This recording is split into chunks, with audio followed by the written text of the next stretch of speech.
Assalamualaikum warahmatullahi wabarakatuh. Kami dari kelompok 4, di sini kami akan mempresentasikan hasil dari tugas UAS kami tentang aplikasi Busano dan juga SKPL-nya. Nah, langsung aja ya. Oh, mungkin sebelumnya perkenalan dulu. Ada di sini ada Mas Fajar, silakan perkenalan. Baik, nama saya Muhammad Fajar Santoso, NIM 11870500068. Selanjutnya ada Kang Sahrul, silakan.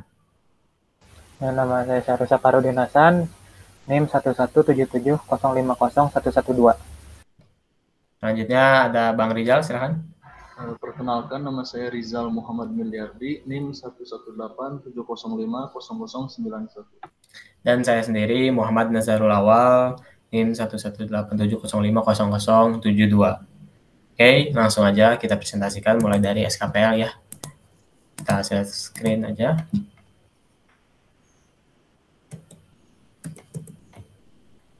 Ya, udah tampil ya.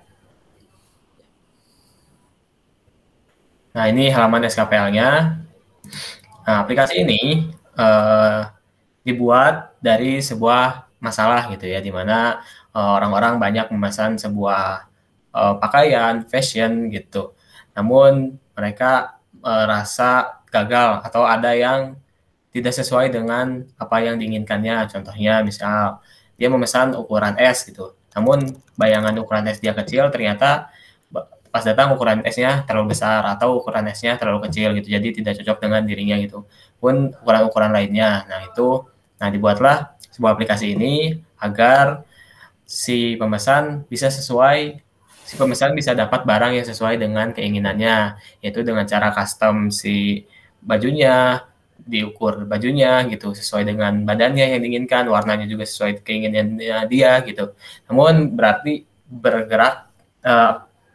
jasa ini bergerak di bidang butik gitu atau busana seperti koko, jasko atau kemeja, baju keluarga, gamis, gaun seperti itu gitu. Nah, aplikasi ini akan menyelesaikan masalah tersebut gitu. Nah, ini gambaran SKPL-nya bersama semuanya.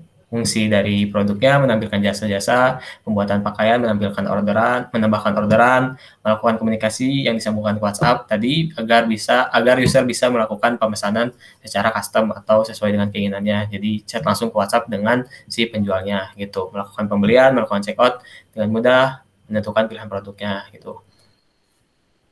Ya itu.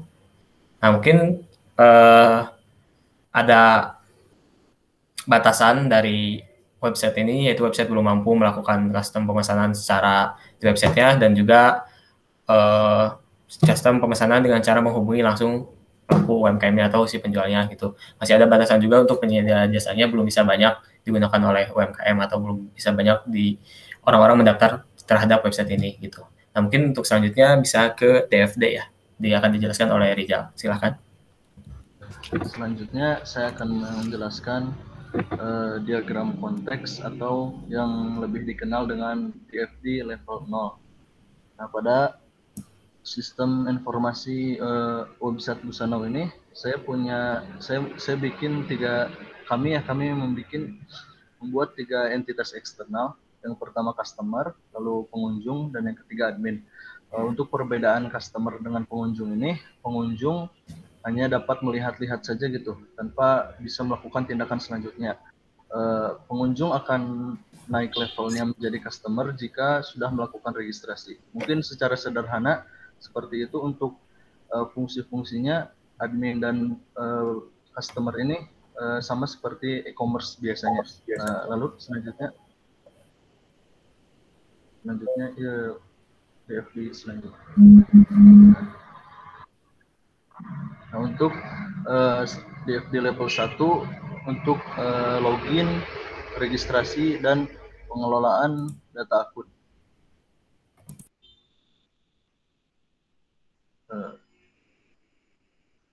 Nah, untuk DFD level 1 ini saya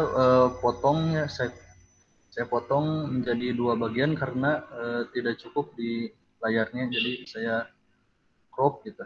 Nah, yang pertama moderator yang pertama dulu. itu untuk urusan proses registrasi, login, dan pengelolaan data akun. Di sini masih sama 3 entitas eksternal tadi, namun di sini ada 2 data store yaitu admin dan customer. Jadi data store customer ini fungsinya setelah pengunjung melakukan registrasi, maka data akunnya akan masuk ke customer.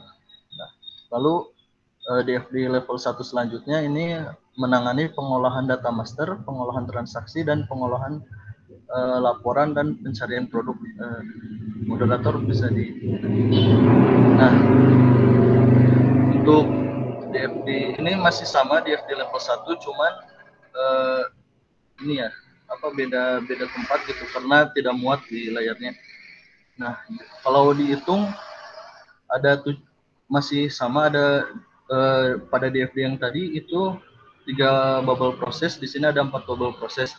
Nah, DFD level 1 yang baik itu maksimal hanya ada 7 bubble proses karena agar memudahkan gitu bagi pembacanya. Nah, di sini ada tambahan entitas eksternal yaitu jasa pengiriman yang akan mengatur registrasi data dan transaksi. Nah, untuk data store-nya bisa dilihat ya. Secara umum hampir sama lah sistemnya seperti web e-commerce biasa gitu. Mungkin sekian dari saya.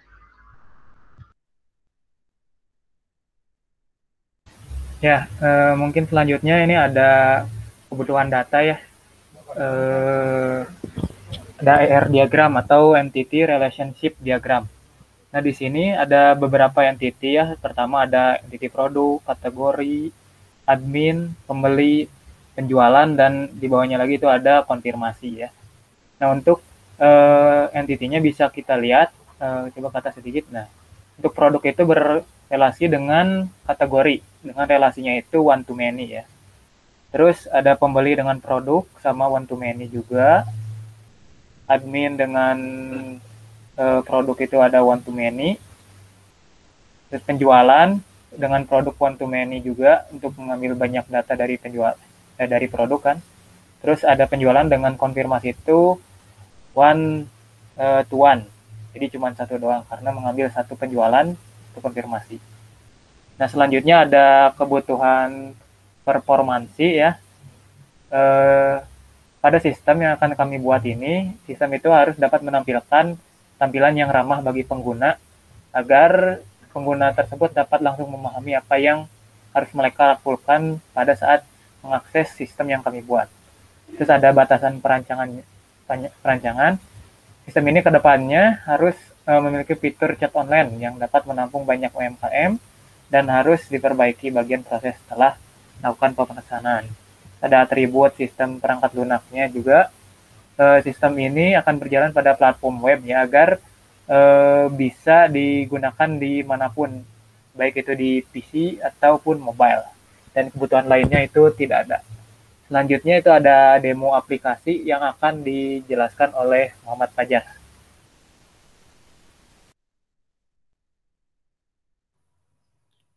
Baik, terima kasih. Selanjutnya ada pun demo dari aplikasi ini. Mungkin akan sedikit kami ditemukan beberapa fitur utama. Nah, karena di sini terkait tema busana zaman now atau busana zaman sekarang ya, dan memanfaatkan UMKM untuk selalu memberikan karya-karya terbaiknya. Nah, di sini ada pun beberapa menu utama yaitu dari beranda. Di sini ada pun yang lebih highlight yaitu busana trending saat ini, dan di sini pun ada hijab juga. Ada pun ada jenis gamis cari juga di sini. Nah, setelah kita cari produk di sini yang tepat, kita bisa langsung melakukan pemesanan seperti biasa. Di sini kita coba memesan busana muslim atau dalam kategori ini apa. Nah, di sini bisa kita masukkan jumlahnya dan ukuran custom, misal L warna kita biru. Nah, kita bisa langsung melanjutkan tulisan.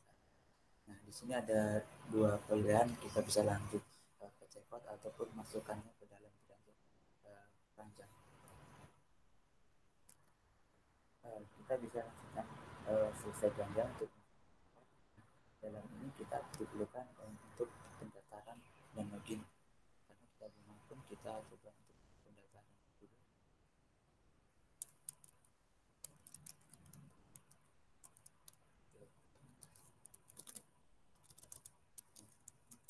Kita masukkan total. Nah,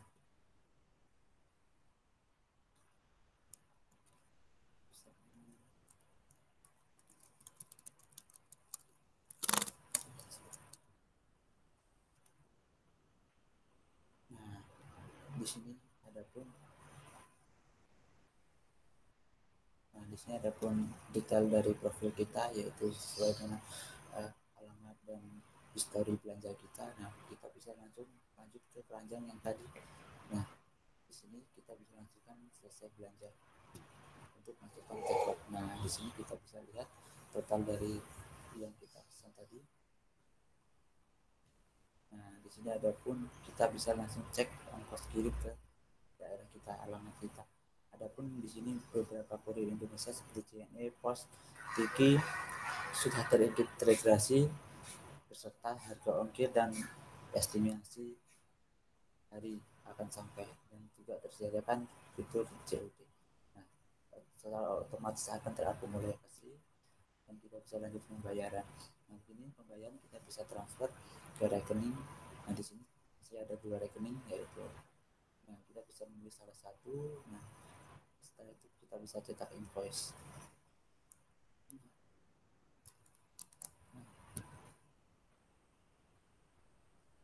Nah, kita tunggu di sini. Nah, setelah kita masukkan di sini. Nah, di sini setelah kita pembayaran, dan kita bisa langsung melanjutkan pemesanan selanjutnya atau part dari residu pembayaran.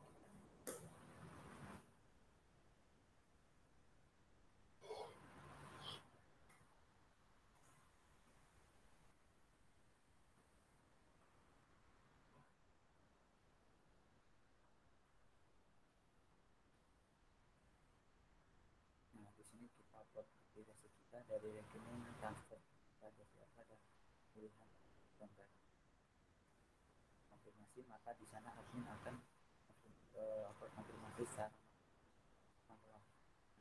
Mungkin cukup dari itu, belum sedikit cukup dari nama kita. Terima kasih. Saya kembalikan ke moderator.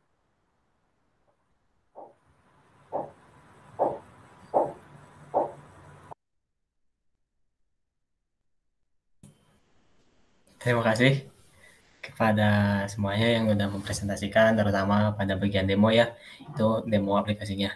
Nah, mungkin cukup sekian dari kelompok kami mempresentasikannya, dan aplikasi ini masih banyak yang harus dikembangkan di selanjutnya, masih bisa juga buat dikembangkan selanjutnya gitu ya, buat kedepannya jika memang ini aplikasi bakal terus dijalankan gitu, apalagi kalau Bapak bisa mau investasi ke aplikasi ini buat proses kelanjutannya biar jadi sebuah produk asli gitu, boleh Pak. Terima kasih mungkin ya, mohon maaf bila banyak kekurangan atau banyak salah teknis juga dan lainnya gitu. Terima kasih. Wassalamualaikum warahmatullahi wabarakatuh.